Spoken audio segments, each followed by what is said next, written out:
All right, so we're talking to those who are preparing for a major transition in life. And as we were preparing for this episode, we were thinking about those who are business owners anticipating the sale of their company.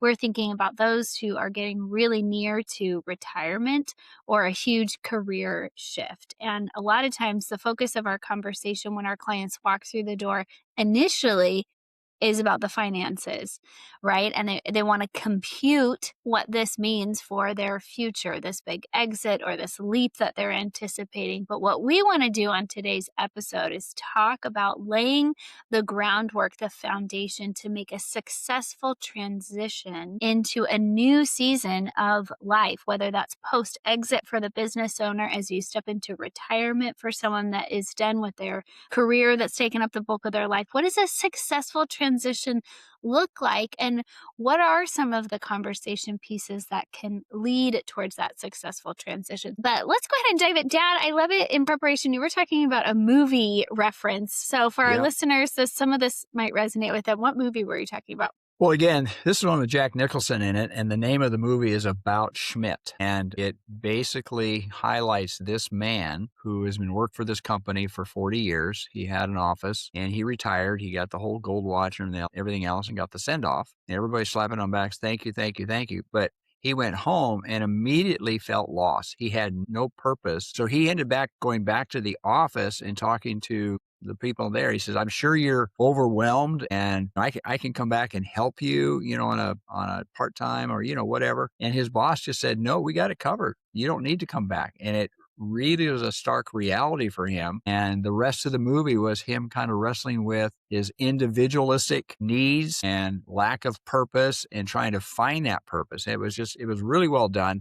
I don't know if it was very, what do you want to say, touted, but I watched that and I went, Barb kept poking me in the ribs going, what about that? What about that? Right. And I went, floundering. And you know what? Recently, I came across a woman. There's several people that work in this space, but she's essentially a coach, like an executive coach, but she is a coach who walks with people through these types of transitions. So some of her clients are employers that actually anticipate someone retiring from like a key position, and they hire her to come alongside them and start to lay the foundation. So, there are resources that can be utilized in this time period. But what's our role, right? As financial advisor, people come in, they might be looking for some financial advice, but oftentimes we get to talk about like what's our role in this situation. Yeah, and I think we cross over into the psychological, and we kind of put ideas out in front of people saying, you've made it financially. Now what are you going to do for the rest of your life?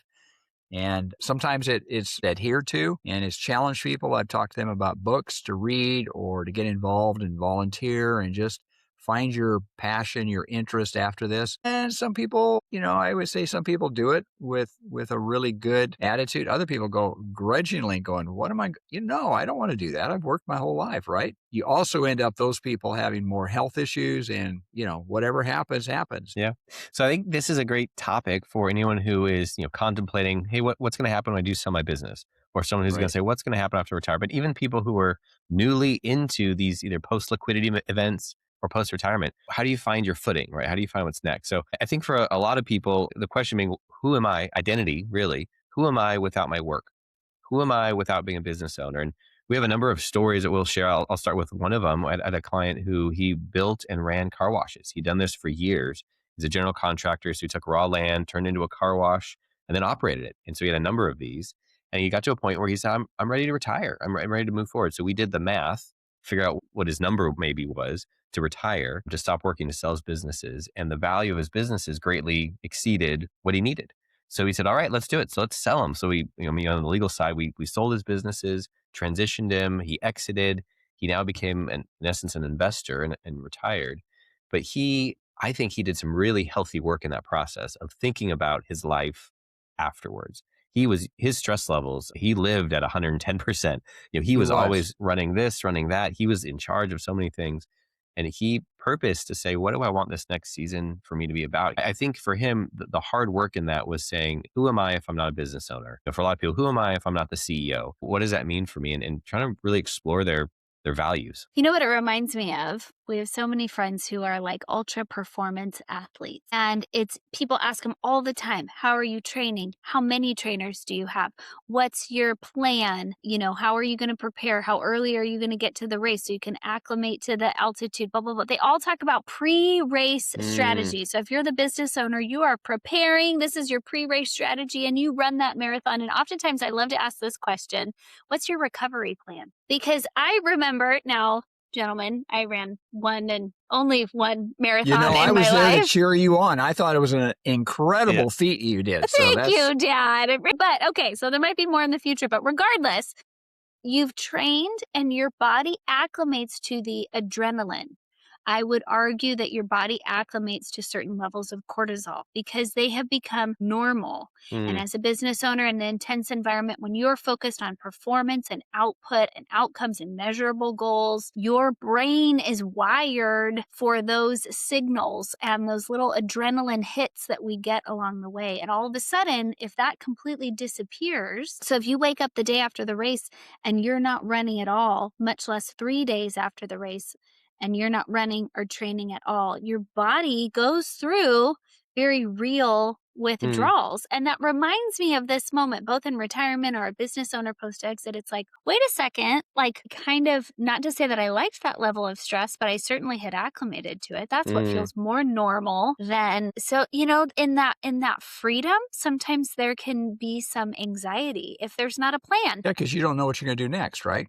Right. You've done this for so long in training, and all of a sudden, okay, what's the next thing? And that so fits with a business owner. What you talk about also with retirement. What's next? Yeah. I think the other piece that comes up in the midst of all that is when it's not quite what you thought it was. You did some thinking, you had an idea, you said, "Yep, we're going to travel. That's what we're going to do. We're going to do this." We had a client that they retired, they exited, they were excited about their next future. They went to Italy and they came back, and I said, "All right, based on your finances, do you want to go to Italy or something like Italy, like every year, twice a year? What do you think?" And they were like, "We're never going back." Like they said, it was fun and delightful, but the amount of time and effort and travel, they're like not interested. And for them, they pivoted, they found other things, but it was just an interesting moment. That was their plan. And when they actually lived into it, they pivoted very quickly, but they realized that plan wasn't for them. And I think there's an element too that people have to not just know, like you said, Randy, like, what am I doing the next day? Like, am I going to go get breakfast with somebody? Like, what am I doing? There's that. There's also the other values of like, how do I still have purpose and value without producing what I did before? How do I still matter to my family and my community if I'm not this business owner? And another example, we had a client who sold his business, he exited, but part of his deal is that he rolled over some of his stock to the parent company. And it's interesting. He went from owning his own business for decades, never reporting to anybody. And now he said, I could get fired if I miss my numbers, if I Right. don't produce. And so what Talk he about thought, a huge mindset shift. Like what he thought was going to be a very peaceful season. I'm selling. I'll have this job with them. They'll keep me on. Great. All of a sudden now his stress levels are actually meaningfully higher because he now has a boss. He now has things that he's held to for these production, He's got requirements he's got to meet, right?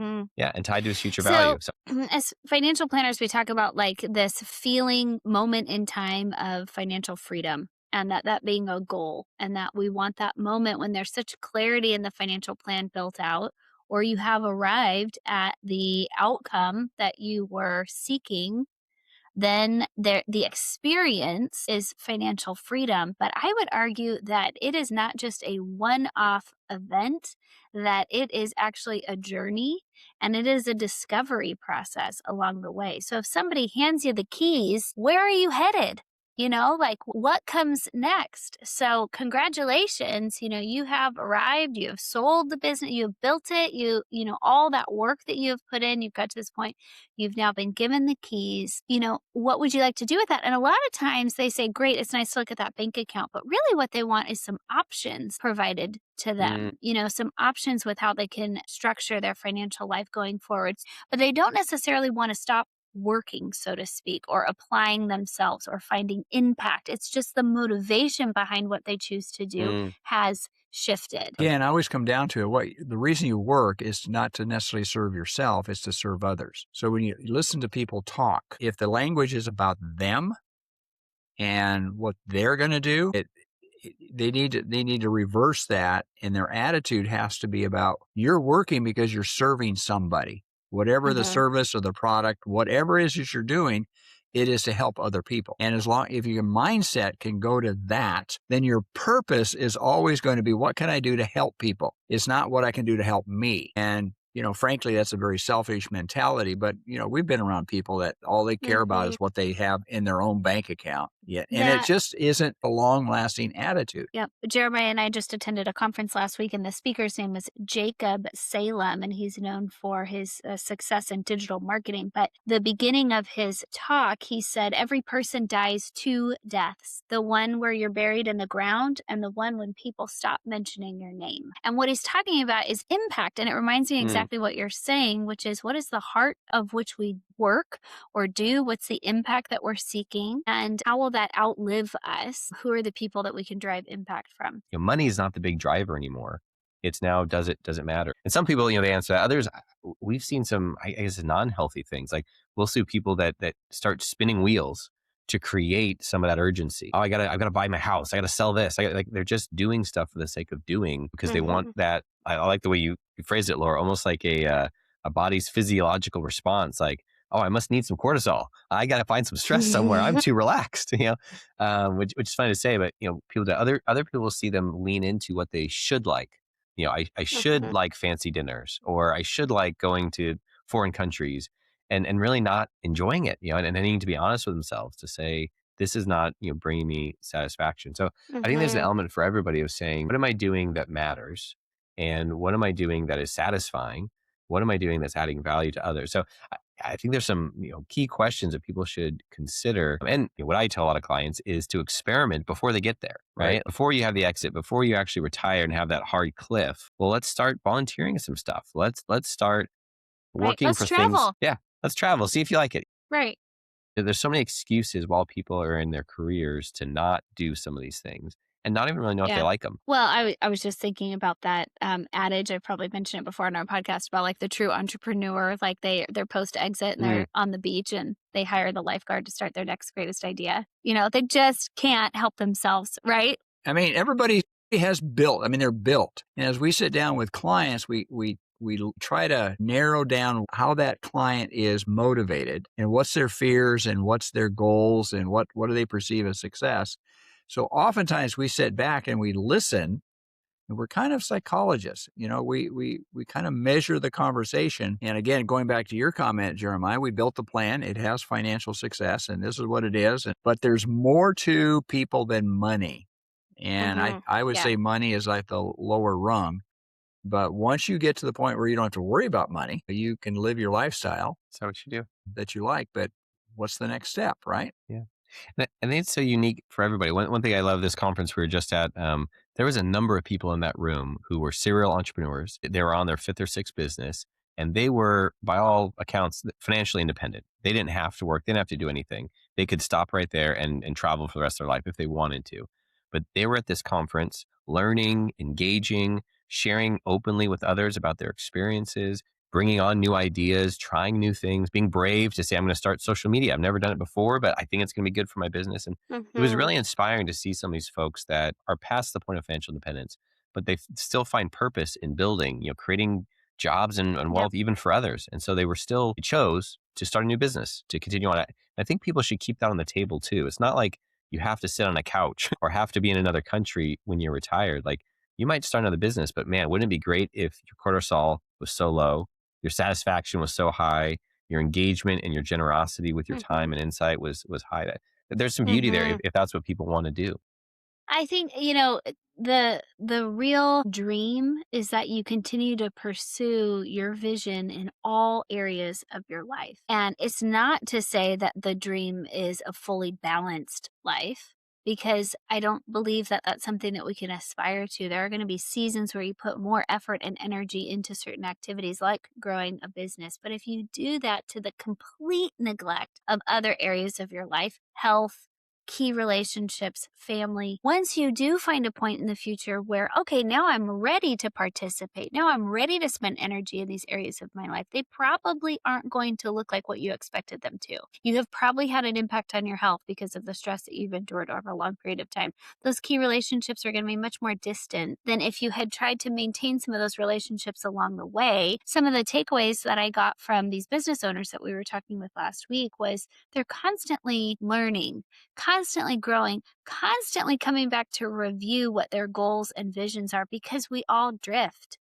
And so when these big life changes happen, it's a moment to revisit and remap. Like, just to get real practical for our listeners, here are some questions that I think are helpful to prepare, which is, I love the first one. What's your ideal week look like? Now, when you were accustomed to going to an office every day, that ideal week is going to look much different than the day after, right? And so let's make a schedule. Let's experiment. It might not be something you stick with forever, but let's actually put on paper or on the computer, like, what does that ideal week look like? What are some other questions they would ask I themselves? think, like, what do you want to accomplish? We're recently traveling, and years ago I got certified to be a scuba diver, and I would not scuba dived in a long time, but I had an opportunity, so went scuba diving, and there's a moment where I was like, well, what if I want to scuba dive the Great Barrier Reef, right? What if, there are these things that right now weren't on my, I don't call it bucket list or experience or something hard to do, but I could see people revisiting, like, do I want to run a marathon? I never have. I never thought I would want to do that, but that's a great goal that I could work towards. We have a client recently, actually, that two of his friends were going to go ski The Swiss an area Alps? in the Swiss Alps, yeah, that has some key mountains in there. The Matterhorn, which people see at Disneyland, the real Matterhorn is here. And he wasn't planning to go, but he said, it's on my bucket list. I want to go. So he decided, pulled the trigger, and went with his friends. I talked about skiing. Does he ski a lot? And he's like, I want to be a good enough skier to be able to do stuff like that years ago. So for him, he was a fine skier to walk into, but I see people like that. I mean, those are kind of travel related. But people that say, I want to run a marathon. I can share a personal one. My dad, when he retired, is a Riverside City fire captain here in our local town. He wanted to hike the Pacific Crest Trail. So it goes from here in California, it goes from Mexico all the way up to Canada. So it goes through California, Oregon, and Washington. And he had talked about it, he wanted to do it, and he decided to start. So got a backpack and went down to the Mexican border and started walking through California weekend after weekend. And I think there's things like that for anybody else, they may not matter. But for someone who says, I want to accomplish this, I want to take on this feat, I want to experience this in a new way, I think there's value there. Yeah, again, I think you look at your goals and you wake up. I'm not somebody who likes to travel just for travel. I mean, I've been to Europe. I think is wonderfully. It's just got history to it. But candidly, one castle kind of looks like the other castle. There's certain cities that have more dynamic appeal to me. But your mom and I were talking about. I'm talking to Laura now. We were talking about traveling, and I said, I'd rather stay home unless there's a purpose in traveling. So we kind of came down to that we fit for both of us, and that was elder hostels. I'm going to go someplace where it's a unique setting, but I want to be taught something. That goes back to Laura, your comment about learning. I want to learn something Mhm. different. I want to have knowledge of something because that allows me to grow, intellectually, but it gives me a sense of just I'm still alive. My juices are Mm. Yep. still going. I'm creative. I just want to learn. And it makes me a Mhm. little bit more interesting than just talking about stocks and bonds at a party. I'm reading this book right now by a gentleman named Carlos Whitaker, and the book is called Disconnected. And he makes an intentional 2-month journey through a monastery and living in an Amish population, completely disconnected from media, tablet devices, Mm. and what his discoveries were along the way. So, I love that because I do think that it generates that impact, coming back to how do I serve? What's the impact? And so that will outlive just a one-off event in your life. One of the examples that I look to, and he's somebody I've mentioned before in the podcast, and that is Charlie Munger. And Charlie lived to be 99 years old, and he was still working on projects and giving ideas, and he had, of course, tremendous wealth. And one of his comments that I read recently was that he says, you need to start getting new friends at 81. Because he said, your friends are going away. I mean, he said, they're not there. And he says, so oftentimes just age isolates you. So he purposed to find friends that were in their 40s and 50s that he could interface with. And they would meet, I don't know how often, like once or twice a month or whatever it is. But those were friends. he developed friendships with younger people. And of course, I'm sure they appreciated the friendship with Charlie, and Charlie gleaned things from them because most of these people were successful, but it was just, he wanted youth. He wanted somebody younger. He didn't want to be old and have all of his friends gone, right? I mean, I get it. Well, we have talked through our time. There's so much more that we could talk about This is here, actually, I like this kind of conversation.